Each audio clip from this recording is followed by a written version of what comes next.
Assalamualaikum warahmatullahi wabarakatuh. Halo Sobat Iksal, welcome back to our new program Motion Muslim Generation Podcast. Bersama saya Mutia Sakif selaku host yang akan mendampingi kalian pada episode kali ini.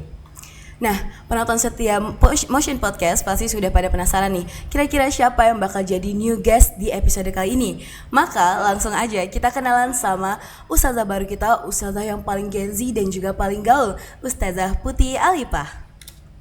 Oke, halo semuanya. Perkenalkan, nama saya Putih Alipah dan saya merupakan pembina asrama kelas 12 angkatan 7. Nah, Ustazah dengar-dengar nih ya, Ustazah itu merupakan salah satu alumni dari Man Insan Cendekia Sambas. Itu benar nggak? Iya, saya merupakan alumni dari Man Insan Cendekia Sambas, tepatnya di angkatan pertama. Nama angkatannya Alpha Dapendopornika. Oh ya. Mungkin ya selama jadi pembina asrama ini pasti Ustazah ada ngerasa sedikit kayak dejavu gitu nggak sih, dari dulu yang Ustazah di sini sebagai siswa tapi malah sekarang balik lagi jadi pembina asrama. Ada banyak kayak kagetnya ya pas pertama-tama datang, dan juga ketika dapat tawaran untuk kerja di sini, apalagi sebagai pembina asrama, itu saya aja udah kaget karena untuk jadi guru aja saya nggak pernah terbayangkan gitu, dan tiba-tiba dapat tawaran langsung jadi pembina asrama. Bahkan dulunya ya ketika jadi siswa pernah ngomong sama kawan, mau nggak kalau semisal nanti balik lagi ke Man IC jadi guru atau jadi pembina asrama, dan saya tuh bilangnya nggak mau, selalu nggak mau gitu. Nah sekarang malah balik lagi jadi pembina asrama, ya saya ambil sisi positifnya ya, ini udah rezeki, terus juga semoga jadi penyambung silaturahmi antara angkatan pertama sama guru dan tenaga didik di sini. Kalau kaget pas pertama kali kerja, hari pertama, kedua, ketiga itu banyak banget. Alhamdulillahnya ya, saya melihat ada banyak perubahan yang terjadi di IC, perubahan dalam arah yang lebih baik ya, pastinya positif, ya. Dari segi fasilitasnya, dari segi habit siswa-siswinya itu ada banyak sekali perubahan yang lebih baik gitu. Kalau kayak bangunan dan lain-lain itu kan terasa sekali ya. Zaman kami di angkatan pertama kan tandus, panas, terus bangunannya juga asramanya masih sedikit, terus kayak ruang belajarnya juga menyatu dengan ruang guru, UKS kayak gitu-gitu. Pasti banyak kagetnya, tapi ya pelan-pelan jadi udah biasa aja, enjoy aja gitu. Alhamdulillah, suatu kebanggaan ya guys ya, kalau memiliki yang dulunya siswa menjadi guru mengajar di sini lagi. Nah, mungkin kita langsung aja nih ke yang bakal kita bahas kali ini tuh apa sih. Jadi kan kita tahu nih, kita sekarang lagi di bulan Ramadan yang insya Allah penuh berkah. Tentunya ada satu esensi yang paling penting buat kita, yaitu jajanan atau takjil nih. Ya kan kalau di Gen Z kayak kita pasti gak bakal nge-skip takjil ya kan Sadah ya. Nah maka dari itu, ini berkaitan dengan tema kita pada hari ini, yaitu jajanan halal ala Gen Z. Nah, mungkin langsung aja nih kita. Menurut Ustazah, kira-kira apa sih yang dimaksud dengan jajanan halal ala Gen Z itu? Nah, jadi jajanan halal pastinya sesuai dengan definisinya ya, jajanan yang diperbolehkan untuk dikonsumsi oleh umat Islam. Jajanan yang memenuhi syarat-syarat kehalalan.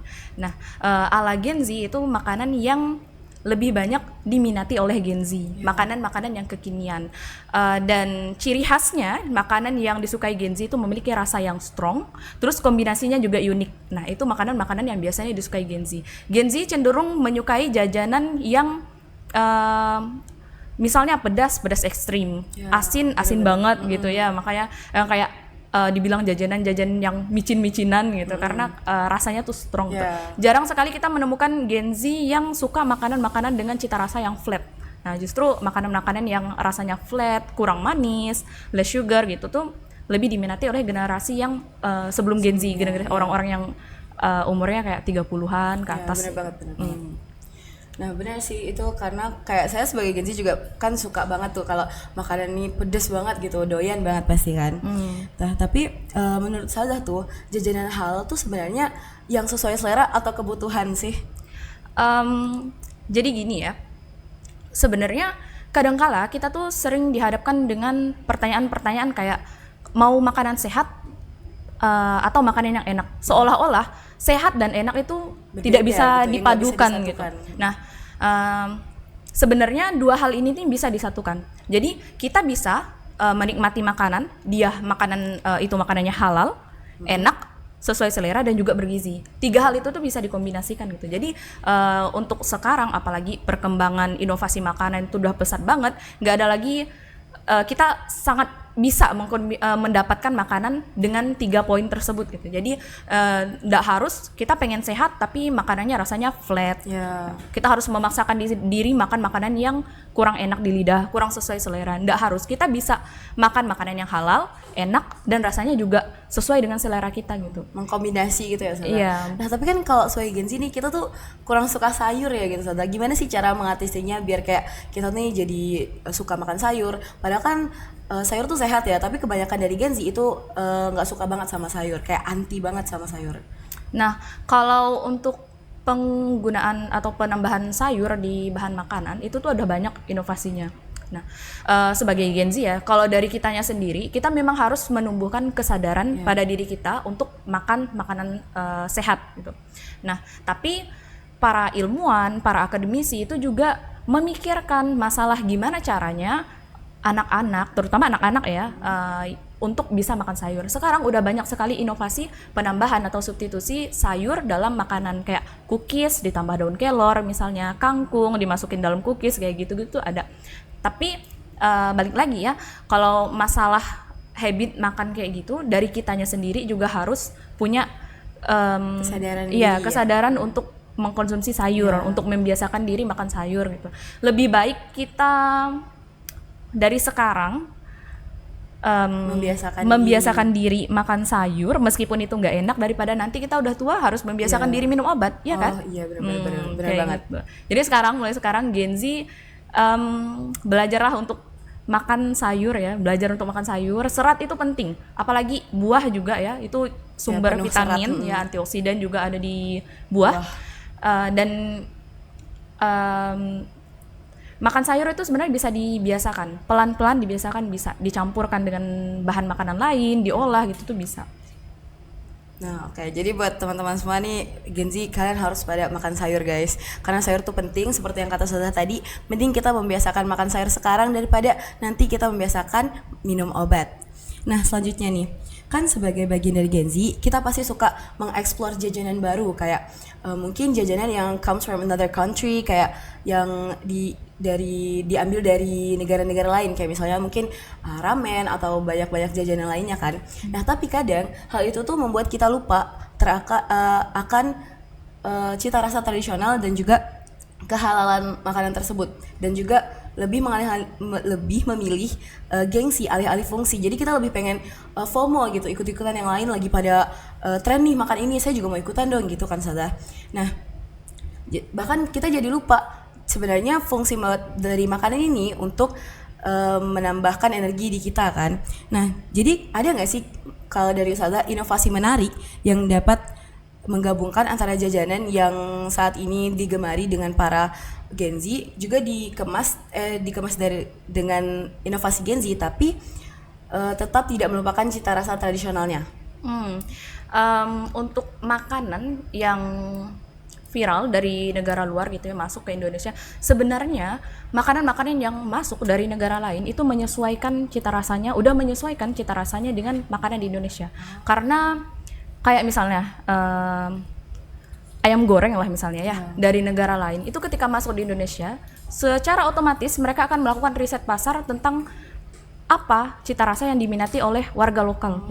Nah mereka akan makanya ada banyak kan review yang mendeskripsikan atau menjelaskan tentang makanan dengan merek yang sama antara di Indonesia dengan negara lain, itu cita rasanya berbeda. Nah sebenarnya cita rasa makanan untuk dari makanan luar ke Indonesia itu memang dari perusahaan akan selalu menyesuaikan, karena masalah rasa itu tuh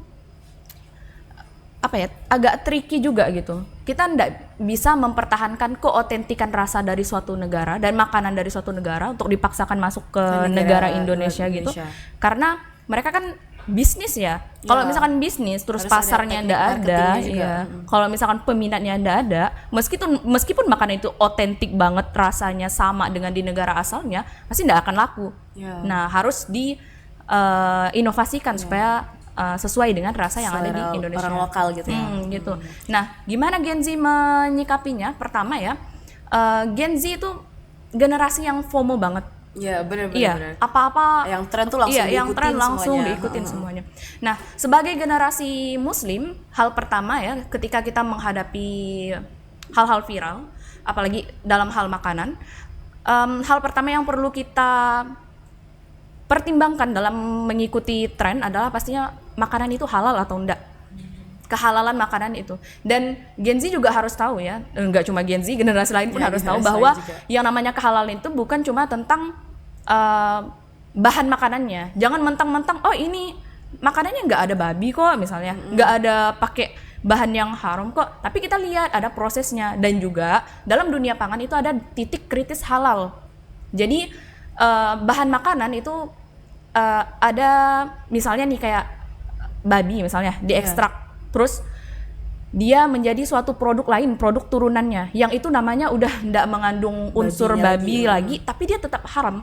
Meskipun dia udah dibuat, misalnya cuma diambil enzimnya dan lain-lain, dia akan tetap haram. Nah itu, sedangkan di dalam kemasannya kan nggak akan tertera kata babi di situ kan. Nah itu juga harus hati-hati Gen Z. Nah beruntungnya kita di negara mayoritas Muslim di Indonesia untuk produk halal itu benar-benar diperhatikan. Dan sekarang ada sistem jaminan halal ya. Nah itu berperan untuk memastikan makanan yang kita konsumsi itu halal. Bahkan sampai kepada merek dagang diperhatikan, tidak boleh mengandung unsur kemaksiatan atau mengandung unsur yang kayak lebih apa ya, syarat-syarat untuk mendapatkan sertifikat halalnya itu lebih ketat gitu. Oh ya, prosesnya jadi lebih panjang ya Ustazah ya buat mendapat sertifikasi halal tersebut. Gitu. Nah terkait sertifikasi halal nih, jadi kan proses buat mendapatkan sertifikasi halal tersebut panjang sekali kan. Terkadang ada restoran yang mereka pengen banget jualan nih, mungkin udah banyak peminatnya. Nah tapi mereka belum mendapatkan sertifikasi halal. Sedangkan tapi mereka memasang label no pork no lard. No pork no lard itu kan yang tidak ada babi dan tidak ada kayak minyak babinya gitu Ustazah. Nah, kalau menurut Ustazah, tanggapan Ustazah tentang hal tersebut itu gimana? Ini juga perlu diketahui ya, bahwa yang namanya halal dengan label halal terus dengan label yang tadi disebutkan itu tuh berbeda. Makanan yang tidak mengandung babi itu belum tentu halal. Bisa jadi di dalamnya terdapat bahan lain yang juga haram. Nah, jadi begini, suatu makanan itu bisa dikategorikan sebagai makanan halal, dia terdapat 3 hal ya. Yang pertama, tidak terdapat bahan yang haram. Terus yang kedua, proses pembuatannya juga tidak satu wadah dengan bahan-bahan yang haram. Terus yang ketiga itu kalau kita pribadi ya, dalam cara kita mendapatkannya. Suatu makanan itu halal misalnya, baik, tapi cara kita mendapatkannya, memperolehnya dengan kemaksiatan itu juga bisa menjadi haram. Nah, ketika kita jadi konsumen, kita harus memastikan makanan itu halal. Dan saya tekankan lagi bahwa tidak ada babi itu belum tentu halal. Bisa jadi tempat, wadah, atau alat yang digunakan untuk memasaknya bisa jadi bergabung dengan bahan-bahan yang non halal. Sebelumnya digunakan buat yang non halal ya. Terus Ustazah, menurut Ustazah nih tips buat generasi Z kayak kita buat terus mentenarkan jajanan halal itu gimana? Tips-tipsnya kira-kira? Yang pertama, Gen Z itu kan apa-apa sosmed banget ya. Iya, sosmed banget nih. Bisa dengan membagikan atau mempromosikan makanan-makanan halal yang ada di sekitar. Terus yang kedua juga dari kitanya selalu memastikan kita mengkonsumsi makanan yang halal. Dan yang ketiga pastinya mengedukasi juga masyarakat di sekitar kita, keluarga kita, mulai dari yang kecil dulu tentang pentingnya makanan halal. Apalagi di zaman sekarang ya, kita bisa dengan mudah menemukan makanan bahkan dari negara lain gitu kan. Kalau misalkan banyak banget yang udah masuk ke Indonesia ya. Apalagi lewat just tip misalnya. Itu lumayan perlu diperhatikan ya. Perhatikan apa yang kita makan, terus juga pastinya mengedukasi diri. Gen Z itu minat bacanya kan tinggi ya. Nah, itu juga bisa dengan kayak tadi belajar tentang titik kritis halal, proses pembuatan makanan yang halal itu gimana, sistem jaminan halal dan lain-lain. Jadi itu mungkin langkah pertama tuh dimulai dari diri kita sendiri nggak sih? Kita harus kesadarannya mulai dulu. ya kesadaran dulu buat makanan yang sehat tapi halal dan juga tetap ikut tren, dan juga mungkin lebih banyak literasi ya Ustazah. Iya, sebenarnya tren dan makanan sehat itu bisa dipadukan. Sekarang banyak kan orang-orang yang bikin tren makanan real food, terus clean food kayak gitu-gitu kan. Kayak diet, berbagai macam diet, bahkan berbagai bisa macam ditemukan tipsnya di internet dengan berbagai macam menu gitu. Jadi sehat dan kekinian, sehat dan tren itu tuh bisa dipadukan. Sehat, makanan halal itu bisa menjadi tren gitu. Oke, mungkin last question ya Ustazah. Dampak sosial, ada nggak sih dampak sosial dari kita yang nerapin terus-terusan jajanan halal di era kita ini? Ada nggak sih dampak sosialnya di dalam masyarakat gitu? Tentunya ada ya, kalau misalkan kitanya udah sadar tentang pentingnya makanan halal, kalau ketika konsumen udah sadar pentingnya makanan yang halal, nanti secara otomatis para pedagang itu juga akan mengikuti konsumen, karena pedagang itu kan berjualan mengikuti tren pasar.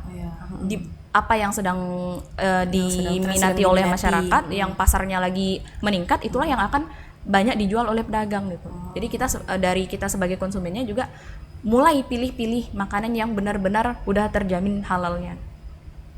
Nah, oke, baiklah, setelah beberapa menit berbincang nih, ternyata banyak banget guys yang udah kita dapat dari Ustazah ini. Ustazah ini tuh udahlah cantik, baik, pintar, dia juga nggak segan lagi buat berbagi ilmunya ke kita. Mungkin terima kasih banyak ya Ustazah udah berbagi berbagai ilmu. Terus semoga kita semua tuh dapat mengambil manfaatnya dan juga menerapkannya di kehidupan sehari-hari. Dan terima kasih juga buat kalian yang telah menonton episode kali ini sampai akhir. See you in another occasion. Terima kasih banyak yang telah menonton. Dan juga stay tune dan subscribe YouTube Man Insan Cendekia Sambas biar kalian gak ketinggalan video-video seru lainnya. Mungkin sekian dari saya. Wassalamualaikum warahmatullahi wabarakatuh.